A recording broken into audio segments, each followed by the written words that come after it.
என்னடா தம்பி இது? ஆனா இது விசித்திரமான மிஷின். நம்ம 1 ரூபா போட்டா நமக்கு பல மடங்கா திருப்பி தரும். அப்படியா? ஆமாண்ணே.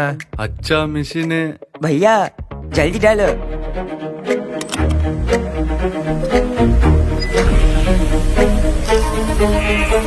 இப்ப பாருங்க.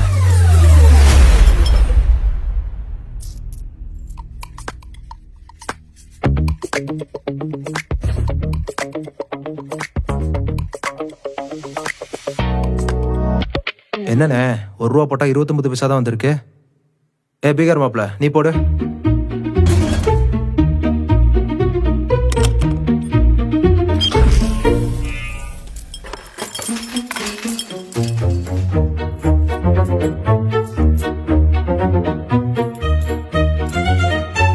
என்னடா தம்பி இது? பீகார் தம்பிக்கு 7 ரூபா 26 காசு வந்திருக்குது. அதான் தெரியலண்ணே. டே யூபி தம்பி நீ போடு.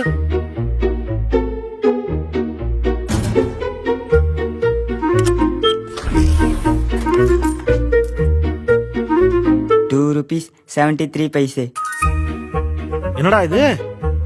இரு நான் போடுறேன்.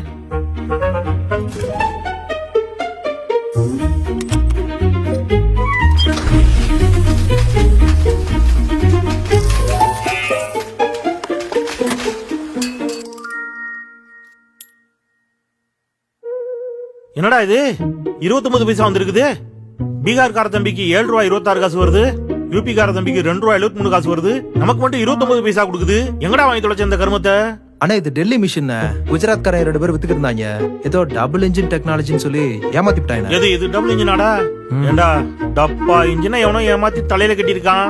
எப்படிடா ஏமாந்த? ஆனா இத கேளுங்க.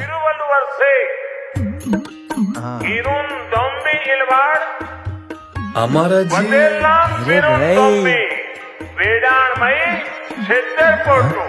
ஏய் என்னடா இது? திருக்குறள் சொல்லுச்சுனே, அதான் நம்பி ஏமாந்துட்டேன். ஏமாத்தணும்னு முடிவு பண்ணிட்டா அது எதை வேணாலும் சொல்லுண்டா.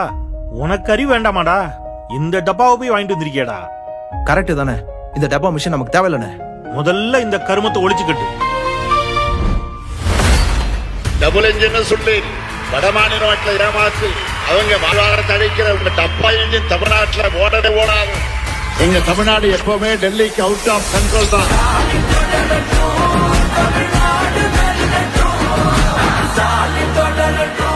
ஸ்டாலின் தொடரட்டும், தமிழ்நாடு வெல்லட்டும்.